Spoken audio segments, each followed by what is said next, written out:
and welcome to the fourth video of EduX Digital of August Current Affairs of 2025। चलिए शुरू करते हैं बिना टाइम वेस्ट किए हुए। Hepatitis D. अब हेपेटाइटिस डी के बारे में क्या है वो हम लोग देखते हैं। WHO विश्व स्वास्थ्य संगठन ने हेपेटाइटिस डी को कैंसर पैदा करने वाली बीमारी के रूप में पुनः वर्गीकृत किया है। पहले इसको हटाया था और फिर से अभी इसको रिक्लासिफाई किया है। किसको? हेपेटाइटिस डी को। क्या करने वाली? तो कैंसर पैदा करने वाली बीमारी के रूप में फिर से इसको क्या किया है? तो वर्गीकृत किया है। हेपेटाइटिस बी और सी के साथ यह दीर्घकालिक संक्रमण का कारण बन सकता है, जैसे कि सिरोसिस, लिवर फेल्योर और लिवर कैंसर का खतरा भी इसके कारण हो सकता है। ठीक है, तो इन इंग्लिश WHO ने रिक्लासिफाई किया है, हिंदी में पुनः क्या किया है? वर्गीकृत किया है। किसको? हेपेटाइटिस डी को। किसके तौर पर? तो कैंसर कॉजिंग डिजीज के रूप में इसको पुनः से क्या किया है? डाल दिया है। हेपेटाइटिस बी और सी के साथ साथ ये लॉन्ग टर्म इन्फेक्शन को कॉज करता है। जैसे वो करता है वैसे ये करता है। कौन सा? तो सिरोसिस हो जाना, लिवर फेल्योर हो जाना और लिवर कैंसर जैसी चीजों का हो जाना। अब आप लोग के जहन में ये क्वेश्चन आती होगी कि ये हेपेटाइटिस डी क्या है। ओके, तो एक इसको अलग हम लोग स्लाइड लेके, अलग पेज लेके देख लेते हैं हेपेटाइटिस डी के बारे में थोड़ा बहुत।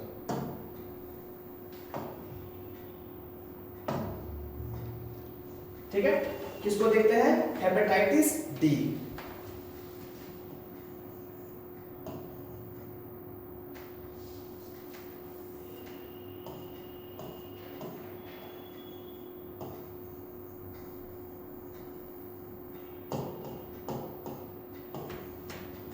Hepatitis D.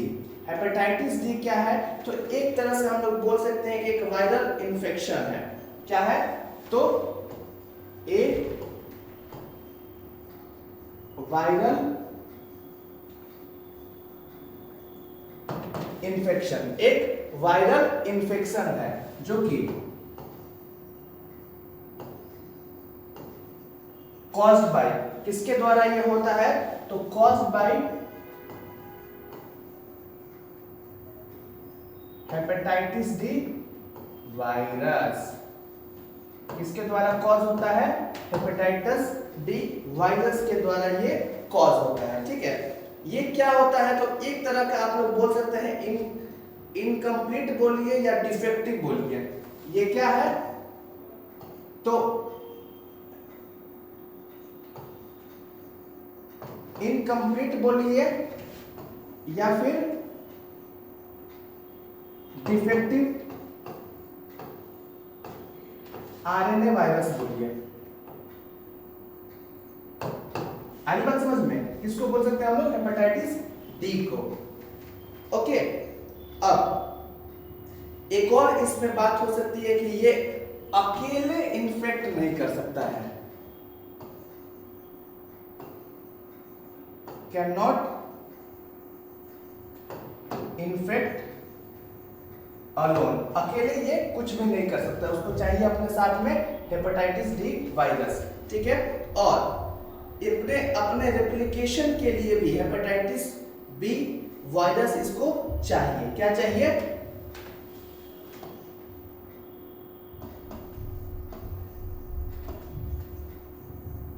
रिक्वायर्स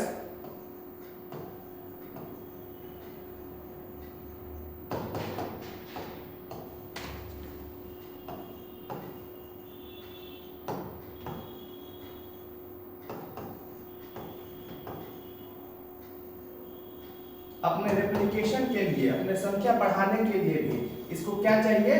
तो एक वायरस चाहिए। अकेले ये कुछ भी नहीं कर सकता। ठीक है, इसको आप लोगों को नोट कर लेना चाहिए। ओके, अब हम लोग आगे बढ़ते हैं। Sleeping sickness. स्लीपिंग सिकनेस, अब देखिए HAT ह्यूमन अफ्रीकन ट्रिपैनोसोमियासिस, जिसको हम लोग स्लीपिंग सिकनेस भी कहते हैं। देखते हैं इसमें क्या है। तो स्लीपिंग सिकनेस जिसको हम लोग HAT बोलते हैं, तो इसमें क्या हो रहा है, तो देखिए केन्या में ह्यूमन अफ्रीकन ट्रिपैनोसोमियासिस जिसको हम लोग HAT बोल रहे हैं, इसी को स्लीपिंग सिकनेस बोलते हैं, को सार्वजनिक स्वास्थ्य समस्या के रूप में समाप्त कर दिया है। क्या किया है कि इसने पब्लिक हेल्थ प्रॉब्लम के रूप में इसको खत्म कर दिया है। किसने, तो केन्या में। किस चीज को, तो स्लीपिंग सिकनेस को। और WHO ये एम करता है, ये लक्ष्य निर्धारित करता है कि 2030 तक स्लीपिंग सिकनेस को पूरे विश्व से ही क्या कर दिया जाए, एलिमिनेट कर दिया जाए। क्या कर दिया जाए, तो एलिमिनेट कर दिया जाए 2030 तक। ठीक है, अब क्या क्वेश्चन आ सकता है कि ये कॉज कौन करता है, तो ट्रिपैनोसोमा ब्रूसी के द्वारा ये कॉज होता है। और स्प्रेड किसके द्वारा होता है, तो टेट्सी फ्लाई के द्वारा होता है। ठीक है, टेट्सी फ्लाई के द्वारा, मक्खी के काटने से ये फैलता है। और ट्रिपैनोसोमा ब्रूसी परजीवी होता है जो इसको क्या करता है, फैलाता है, कॉज करता है। ठीक है, ये सेम क्वेश्चन ये बायो का PYQ है, नीचे नहीं लिख देते हैं।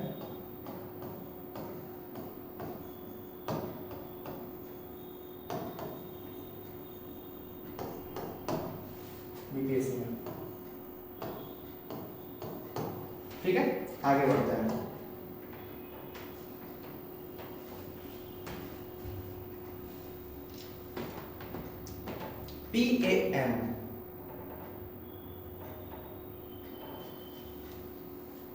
PAM एक तरह का बहुत ही क्या है, तो रेयर ब्रेन इंफेक्शन है। PAM एक बहुत ही रेयर क्या है, तो ब्रेन में होने वाली इंफेक्शन है, जो कि फॉली करके, देखो नाइजेरिया फ्लोरेरी करके इन्फेक्शन होता है, जिससे उससे कॉज होती है, इसके द्वारा ये इन्फेक्शन कॉज होती है। ठीक है, तो केरला के कोझिकोड में क्या हुआ है, इसका अलर्ट जारी किया गया है कि ये बीमारी फैल रही है। ये एक क्या है, तो दुर्लभ मस्तिष्क संक्रमण ये है, जो कि नाइजेरिया फ्लोरेरी से होती है। ठीक है, अब देखिए, अब ये क्या है, तो एक टाइप का अमीबा है। अमीबा क्या होता है, तो एक टाइप का माइक्रोस्कोपिक अति सूक्ष्म ये जीव होते हैं, जो कि हमारे नेकेड आई से हम लोग इसको देख नहीं पाते हैं। आनी बात समझ में? ठीक है, तो एक बोल सकते हैं कि ये एक फ्री लिविंग अमीबा है। क्या है ये? ये है free living amoeba, free living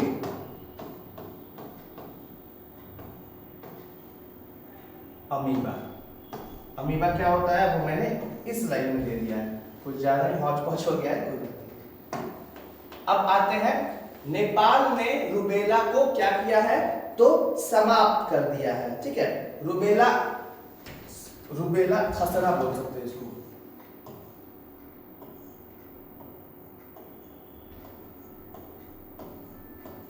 ठीक है, नेपाल ने क्या किया है, तो रूबेला को एलिमिनेट कर दिया, समाप्त कर दिया। ये डिक्लेरेशन किसके द्वारा है, तो WHO ने ये डिक्लेयर किया है कि नेपाल ने ऑफिशियली मतलब वहां से रूबेला को खत्म कर दिया है। पहला ऐसा कंट्री है जो कि साउथ ईस्ट एशियन रीजन में है, जो कि ये माइलस्टोन पाया है। ठीक है, WHO ने नेपाल को रूबेला मुक्त क्या किया है, घोषित किया है। WHO ने दक्षिण पूर्व एशिया क्षेत्र का पहला देश जिसने यह उपलब्धि क्या की है, हासिल की है। रूबेला क्या है, तो एक संक्रामक वायरल संक्रमण है, जिसको इंग्लिश में हम लोग कॉन्टेजियस वायरल इन्फेक्शन बोलते हैं। और इसमें क्या होता है, तो लाल चकतेदार दाने हो जाते हैं, व्हाइट रेड रैशेज हो जाते हैं। ठीक है, रूबेला में, खसरा में। ओके, नोट कर लीजिए इसको। आगे आते हैं हम लोग animal stem cell biobank. Animal stem cell biobank. अब देखिए हमारे जो यूनियन मिनिस्टर हैं उन्होंने क्या किया है कि जितेंद्र सिंह ने इंडिया का पहला first of its kind state of art इसको क्या किया है, तो हैदराबाद में इसको इनॉग्रेट किया है। क्या किया है, इसको लिख देते हैं सीधे, इनॉग्रेटेड बाय।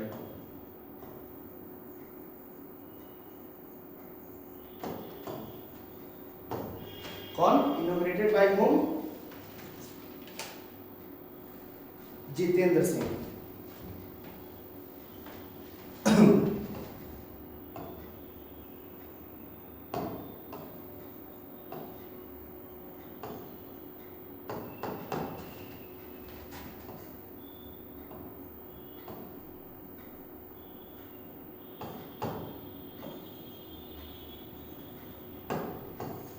इन्होंने इसको इनॉग्रेट किया। ये लैबोरेटरी भी है।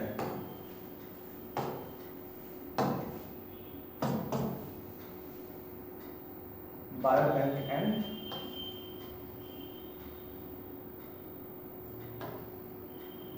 लैबोरेटरी, ठीक है। तो ये कहां स्थित है, तो हैदराबाद स्थित NIAB। NIAB क्या होता है, तो NIAB का मतलब आपको होता है national institute of animal biotechnology.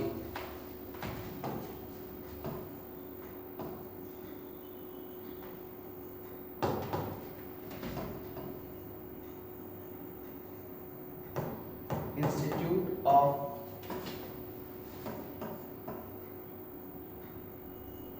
Animal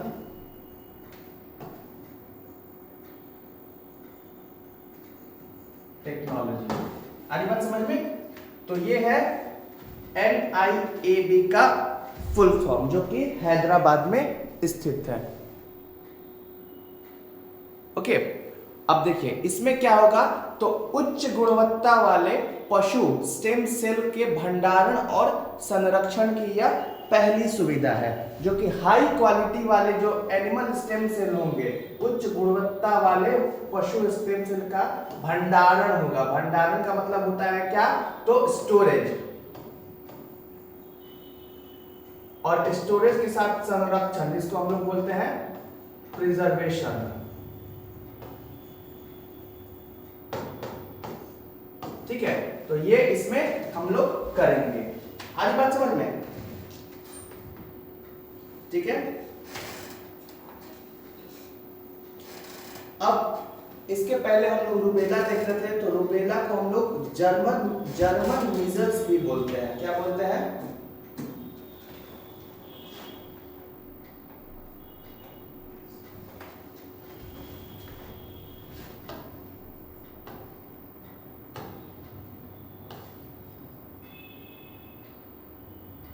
rubella को क्या बोलते हैं हम लोग, जर्मन मीजल्स, या फिर जर्मन मीजल्स के बाद 3 डेज मीजल्स भी बोलते हैं।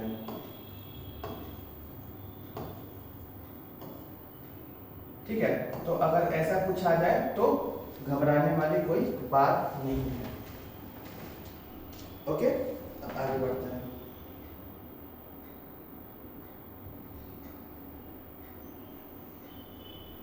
अच्छा, ये नहीं होता, सॉरी।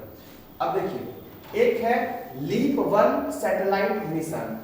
लीप का फुल फॉर्म होता है लॉन्चिंग एक्सपेडिशन फॉर स्पायरिंग पेलोड्स। ठीक है, अब देखिए ये क्या है, तो ये ध्रुवा स्पेस, ये एक इंटरनेशनल ध्रुवा स्पेस, ये क्या है, तो ये एक इंडियन स्पेस टेक्नोलॉजी कंपनी है। क्या है,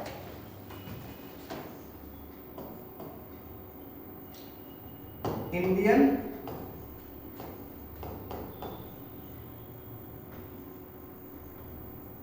टेक्नोलॉजी कंपनी है। ठीक है, और ये अपना पहला कॉमर्शियल सैटेलाइट स्पेस एक्स के फॉल्कन 9 रॉकेट के द्वारा भेजने के लिए क्या है, ये रेडी है। कौन, तो लीप 1 सैटेलाइट। और कौन भेज रहा है कंपनी, तो इसका नाम है ध्रुवा स्पेस। ठीक है, ये जो ध्रुवा स्पेस है ना, ये पहली कॉमर्शियल सैटेलाइट मिशन है जो कि पेलोड कैरी कर रही है। क्या कर रही है, पेलोड कैरी कर रही है। किसके लिए, carrying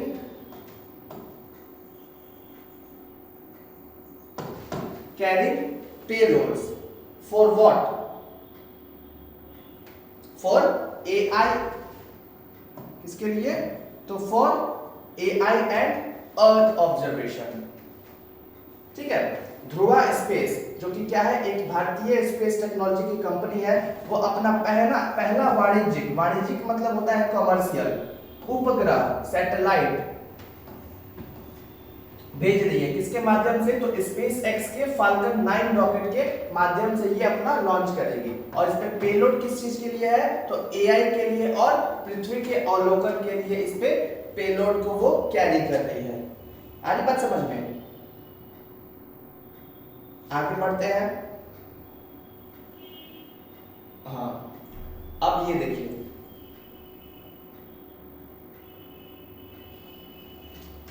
India's first commercial earth observation constellation, Bharat का पहला वाणिज्यिक पृथ्वी अवलोकन का उपग्रह समूह है। कॉन्स्टेलेशन है, उपग्रह समूह है।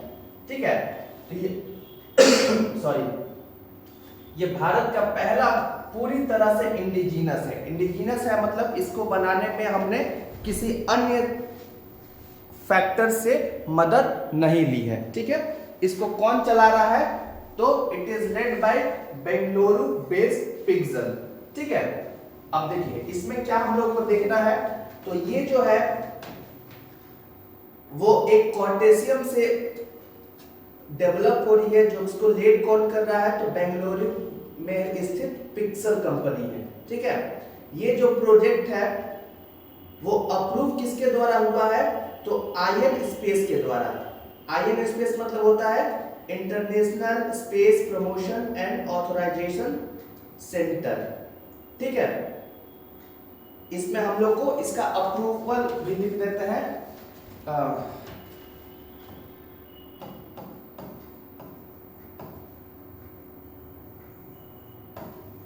अप्रूव्ड बाय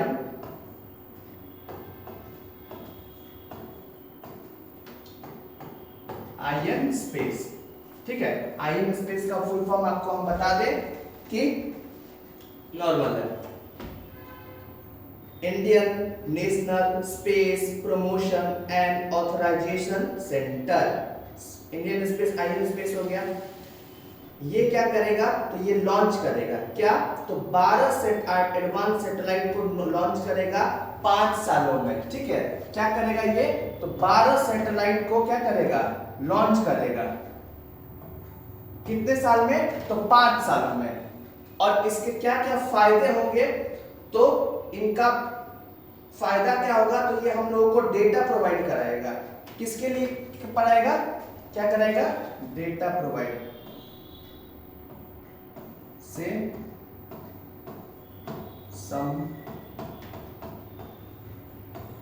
संबंधित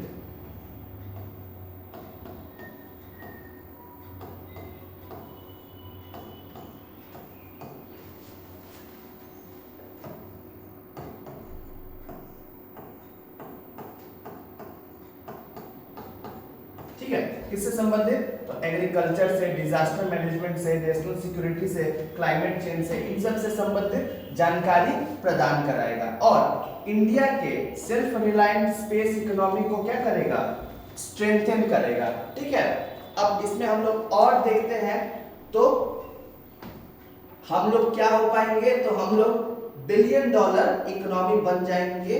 कब तक, 2033 तक। इसका ये टारगेट है कि हम लोग क्या बन जाएंगे, कि $1 बिलियन इकोनॉमी।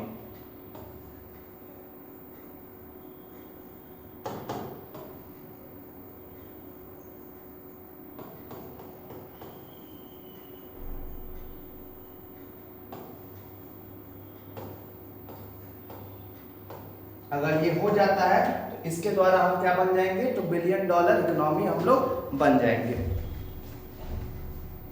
ठीक है, और इससे संबंधित क्या होगा तो जानकारी प्रदान करेगा। 12 वर्षों में ये 5 वर्षों में ये 12 उपग्रह को क्या करेगा, लॉन्च करेगा।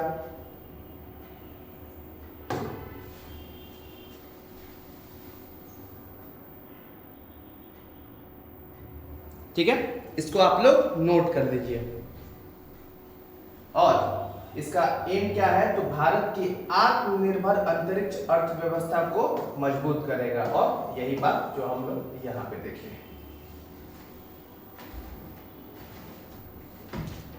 पॉज करके आप इसको नोट डाउन कर सकते हैं। अब आते हैं हम लोग होप रिसर्च स्टेशन, जो कि कहां स्थित है तो लद्दाख में। ठीक है, अब देखिए ये बेंगलुरु की ये कंपनी है। ठीक है, ये है ह्यूमन आउटर प्लैनेट एक्सप्लोरेशन। इसका फुल फॉर्म क्या है,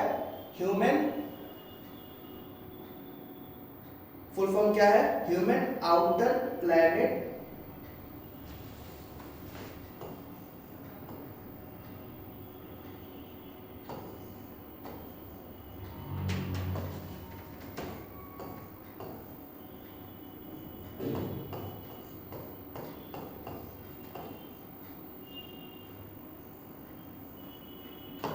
एक्सप्लोरेशन और रिसर्च स्टेशन हो।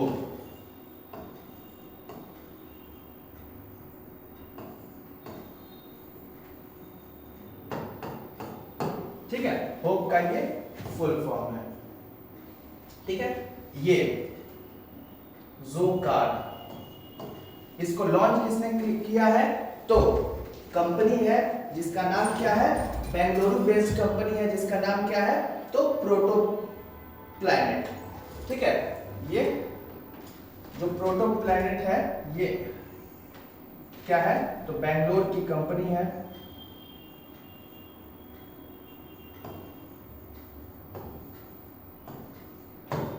है। और ज़ोकार जो ये जगह है ये लद्दाख में है, LADAKH।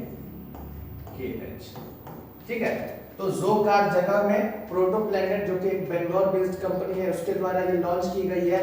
क्या है, होप रिसर्च स्टेशन। आधी बात समझ में। अब इसमें और देखते हैं हम लोग। होप का जो मेन एम है ये रिसर्च ही है, रिसर्च इनिशिएटिव है। ये क्या एम करता है तो मून और मार्स के क्या करता है तो मून और मार्स के कंडीशन को, मतलब it aims to simulate conditions on the moon and Mars. ठीक है, to study human adaptability and capability for future man space mission. Okay, अब देखिए इसके अन्य भी सेंटर है वर्ल्ड वाइड में। क्या है, अदर ग्लोबल एनालॉग्स, या फिर सीधे बोल सकते हैं अदर वर्ल्ड वाइड सेंटर्स, जैसे कि इसको ऐसा बोल अदर वर्ल्ड वाइड सेंटर्स बोल सकते हैं। ठीक है, पहला है Mars desert station, Flashline Arctic station, BIOS 3 जो कि रशिया में है। ठीक है, तो ये इसी सब काम पे ये लोग लगे हुए हैं। हिंदी में देख लेते हैं। प्रोटो प्लैनेट जो कि एक बेंगलुरु स्थित कंपनी है, उसने ज़ोकर जो कि लद्दाख में एक जगह है वहां पे होप को क्या किया है, लॉन्च किया है। ये एक रिसर्च इंस्टीट्यूशन है।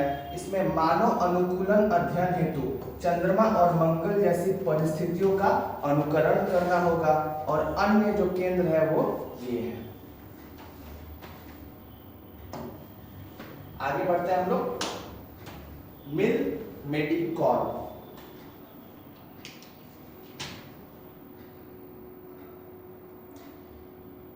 देखिए एक इंटरनेशनल कॉन्फ्रेंस हुआ था फिजिकल और मेंटल ट्रॉमा से रिलेटेड। कहां हुआ था तो मिलिट्री सेटिंग में। ठीक है, कब हुआ था तो 28 अगस्त 2025 में।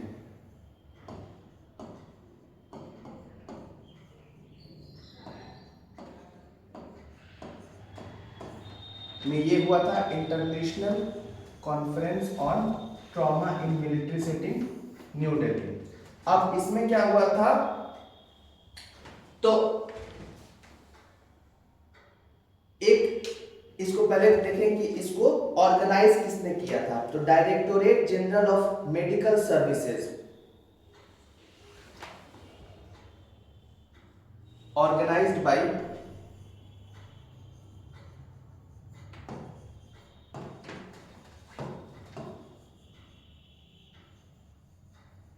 डायरेक्टोरेट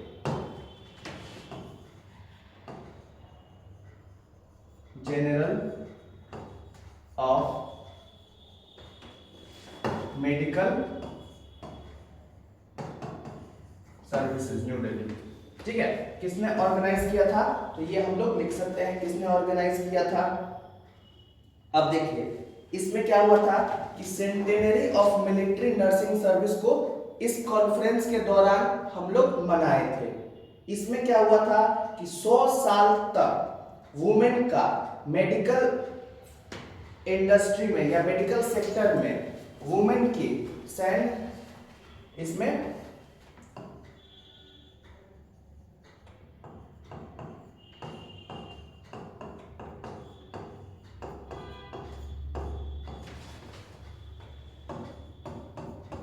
को सराहा गया था। पिछले 100 साल से ये लोग वुमेन इस मेडिकल इंडस्ट्रीज में लगी हुई है, उसको क्या किया गया था? उनको सराहा गया था एक्सेप्शनल सर्विसेज के लिए और अनवेवरिंग स्पिरिट के लिए। ठीक है, तो यही बात था। इसी कॉन्फ्रेंस के दौरान इसको भी सेलिब्रेट किया गया था, ज्यादा कुछ है नहीं इसमें। अब आते हैं first all women commando unit. ठीक है, इसका जो ट्रेनिंग था वो बरवाह में हुआ था। बरवाह कहाँ है? तो मध्य प्रदेश में है। इसका जो लक्ष्य क्या है? तो CISF में 10% जो हो वो सीट्स किसकी हो? तो महिलाओं की हो। ठीक है, इससे क्या होगा? तो जेंडर इक्वालिटी बढ़ेगा। ठीक है, CISF का मतलब क्या होता है? Central industrial security forces. ठीक है, इससे क्या होता है? तो टू प्रोमोट, ये सब हम लोग क्यों कर रहे हैं? ये सब चीज करने के पीछे का लक्ष्य क्या है? तो जेंडर इक्वालिटी को हम लोग को प्रमोट करना है। ठीक है, ये सब क्यों हो रहा है? तो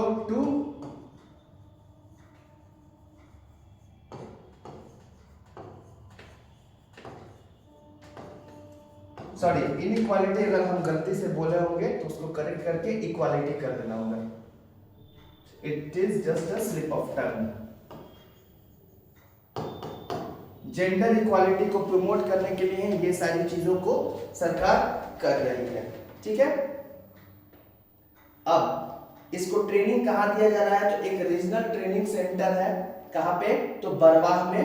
ये इसी के साथ ये टॉपिक कंप्लीट होता है। अपना ये लास्ट इवेंट है हिमगिरी। हिमगिरी क्या है? तो एक एडवांस गाइडेड मिसाइल फ्रिगेट है। फ्रिगेट का मतलब कोई बता सकता है क्या होता है?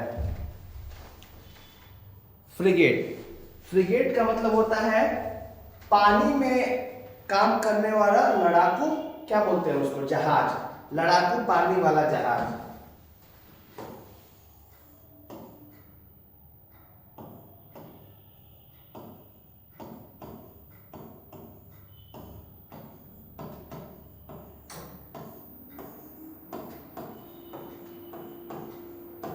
इसको क्या बोलते हैं? लड़ाकू पानी जहाज। और ये प्रोजेक्ट 17A के द्वारा के अंतर्गत ये बना था। कौन बनाया था? तो GRSE कोलकाता ने इसे बनाया था। ठीक है, GRSE का फुल फॉर्म क्या होता है? तो garden rich ship builders and engineers. इसका नाम क्या है? Garden rich